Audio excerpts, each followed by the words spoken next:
যেভাবে ভারতের সীমান্ত পেরিয়ে অন্য দেশ থেকে একের পর এক পাক সমর্থক জেহাদিদের তুলে আনছে ভারতীয় ফোর্সেস, তা এক কথায় অকল্পনীয়।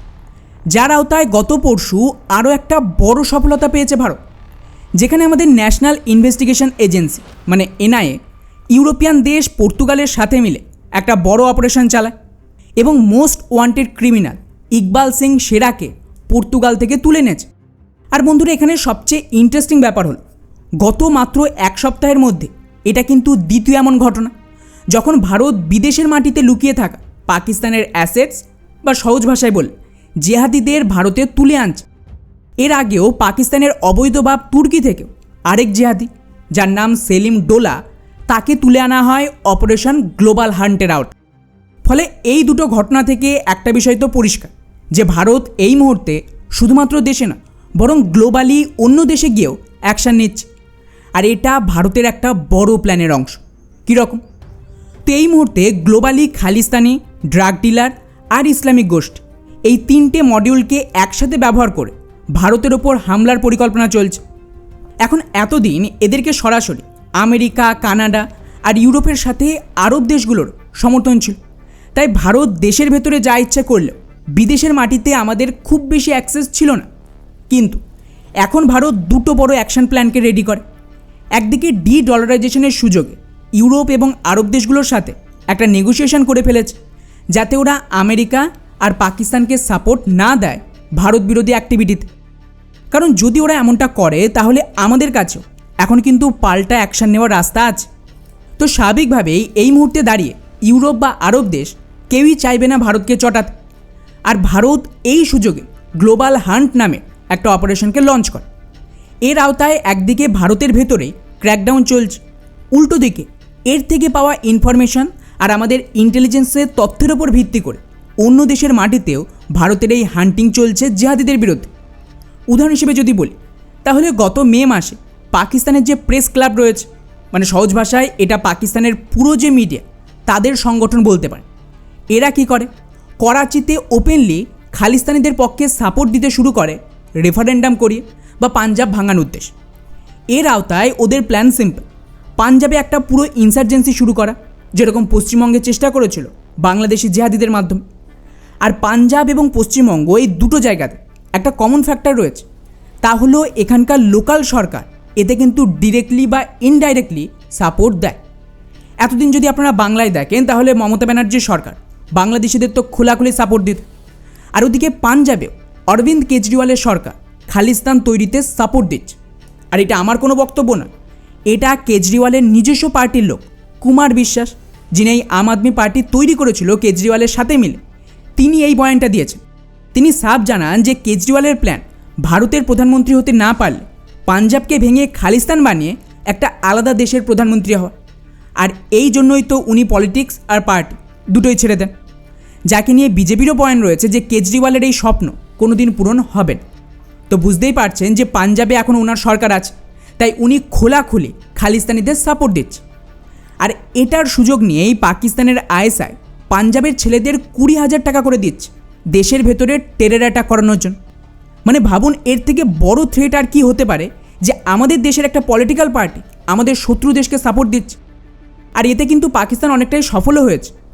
উদাহরণ হিসেবে গত কয়েকদিন আগে যেভাবে ব্যাক টু ব্যাক পাঞ্জাবে অ্যাটাক চলছিল, তার সাফ ইঙ্গিত যে পাঞ্জাব সরকার খোলা অ্যাক্সেস দিয়েছে পাকিস্তানিদের।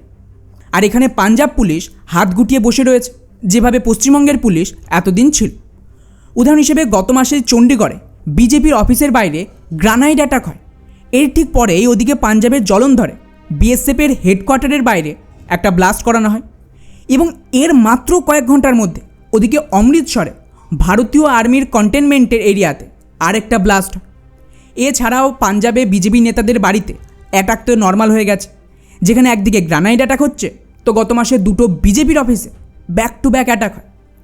অর্থাৎ এই সমস্ত বিষয়কে একজোট করলে একটা প্যাটার্ন খুঁজে পাবে, সেটা হলো কেবলমাত্র বিজেপি আর ভারতীয় সেনাবাহিনীকেই কিন্তু টার্গেট করা হচ্ছে পাঞ্জাবের ভেতরে। এখন স্বাভাবিকভাবেই এরপর ভারত সরকার অ্যাকশন নিতে শুরু করে, যার আওতায় প্রথমে 2 জন ধরা পড়ে যারা বিজেপির অফিসের বাইরে গ্রানাইডের অ্যাটাক করেছিল। আর এদের থেকে পাওয়া ইনফরমেশনের উপর বেস করে আরও 5 জন খালিস্তানির ধরপাকড় চলে।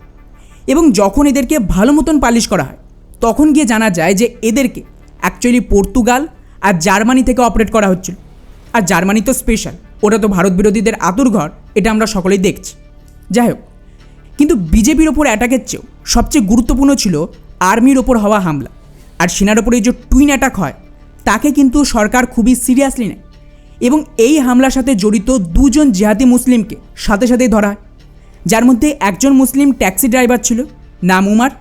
এবং এদেরকে একটু ভালো মতন জামাই আদর দিতে এরা পাকিস্তানি আতঙ্কবাদী শেহজাদ ভাট্টির নাম বলে দেয়, যে এদেরকে টাকা দিয়েছিল বা পুরো সাপোর্ট দিয়েছিল আর্মির বিরুদ্ধে অ্যাটাকের জন্য। জাস্ট ভাবুন, এই মুসলিমরা পাকিস্তানের জন্য নিজের দেশের বিরুদ্ধে গিয়ে সেনাবাহিনীর ওপর হামলার চেষ্টা করে। এর থেকে নিকৃষ্ট মানসিকতা আর কি হতে পারে। যাই হোক, এই শেহজাদ ভাট্টি, যার নাম এখানে উঠে আসে, এই জিহাদি কিন্তু ভারতের জন্য খুব গুরুত্বপূর্ণ, কারণ এই মুসলিম ভারতীয় নয় বরং পাকিস্তানি, যে গত বহু বছর ধরে দুবাই থেকে অপারেট করছিল। আর এর মূল ফোকাসই থাকে এই পুরো টেরর অ্যাক্টিভিটি চালানোর জন্য ড্রাগসকে স্মাগলিং করা পাঞ্জাবের ভেতর, যাতে ওখানকার যুবকরা এই ড্রাগসের অ্যাডিক্ট হয়ে যায় আর ড্রাগসের চক্করে টেরর অ্যাটাক করতে বাধ্য হয়। যার দরুন এই জিহাদি এখন ভারতীয় এজেন্সির রাডারে রয়েছে এবং বর্তমানে ভারত আমিরাতের সাথে নেগোসিয়েশন করছে একে ধরে ভারতে তুলে আনার জন্য, যেটা আমার মনে হয় না যে খুব একটা মুশকিল হবে, কারণ তুর্কি থেকে রিসেন্টলি যে সেলিমকে গ্রেপ্তার করে ভারতে আনা হয় সেও কিন্তু আমিরাতের নাগরিকত্বই নিয়েছিল। তাই ইউএই সেলিমকে ফেরাতে যেখানে সাহায্য করেছিল তুর্কি থেকে, তো স্বাভাবিকভাবে দুবাই থেকে এই জিহাদিকে ফেরত আনা খুব একটা বড় ব্যাপার না। কিন্তু তার আগে আমাদের আরও বেশি প্রমাণ চাই, যার দরুন মহারাষ্ট্রের অ্যান্টি টেরর স্কোয়াড এই মুহূর্তে প্রায় 57 জনকে রাজ্যের একাধিক এলাকা থেকে ধরে এনে ইন্টারোগেশন করছে, যারা সম্ভবত এই গ্যাংস্টারের সাথে কাজ করেছে বা এই নেটওয়ার্কের অংশ ছিল। আর বন্ধুরা, এই সমস্ত ইন্টারোগেশনের দরুন সবচেয়ে বড় লিঙ্ক পাওয়া যায় ড্রাগ স্মাগলিং। কেননা ভারতের নোট বদলের পর থেকে এখন এই জিহাদিদের ইনকামের একমাত্র রাস্তা ড্রাগস। তাই এই শেহজাদ ভাট্টি দুবাই থেকে ড্রাগস পাচারের জন্য ব্যাপক কাজ করত এবং এই ড্রাগসের লিঙ্ক ধরে এবং বিএসএফ ক্যাম্পে হামলাকারীদের থেকে পাওয়া তথ্যের ভিত্তিতে একটাই জায়গার নাম বারবার উঠে আসে, তা হলো পর্তুগাল।